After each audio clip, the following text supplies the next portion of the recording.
Cette activité de remise symbolique de documents de création d'entreprises à certains acteurs de l'économie informelle, c'est comme son nom l'indique.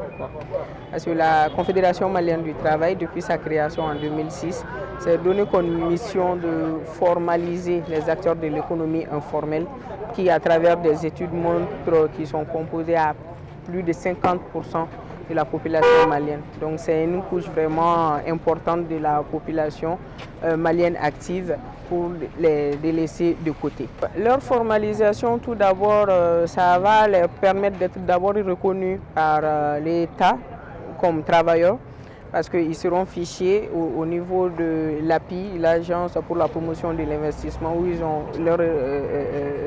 inscrit au registre de commerce. Donc l'État malien va tout d'abord les reconnaître comme travailleurs actifs, même si c'est dans le domaine du privé. Et ensuite, à travers leur activité, ils peuvent bancariser leurs revenus.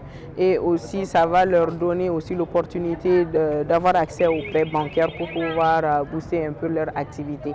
Et après tout cela, l'objectif recherché, c'est qu'ils puissent rentabiliser leur activité jusqu'à ce qu'ils puissent souscrire à des assurances maladie volontaires.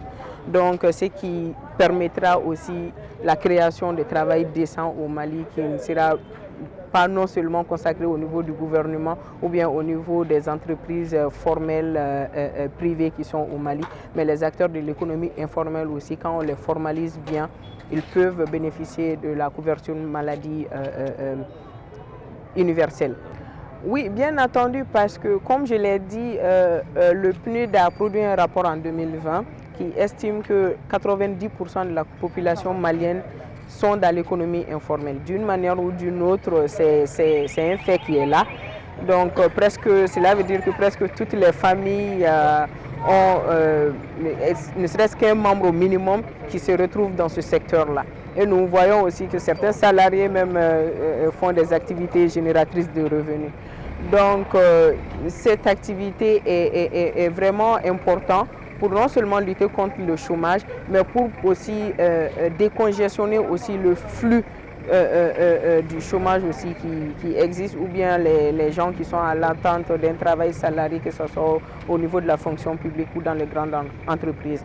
Ils peuvent vraiment formaliser leur activité et tirer tous les profits et n'envierait personne d'autre en matière de travail. Depuis sa création, elle forme, elle sensibilise ces acteurs-là, elle les forme et il y a déjà des associations, des regroupements de jeunes entrepreneurs qui sont même déjà aussi affiliés à la centrale, qui sont en activité depuis plus de 5 ans, qui ont bénéficié de nos formations, de nos coachings, de nos accompagnements, jusqu'à ce que jusque-là ils sont actifs et ils tirent profit vraiment de leur activité.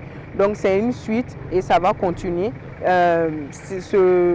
Cette cérémonie, c'est juste inciter les autres qui ont peur, parce qu'il y a des gens qui sont réticents quant à l'idée de formaliser leur entreprise, parce qu'ils se disent qu'il y a beaucoup d'impôts à payer, il y a beaucoup de taxes et tout ça.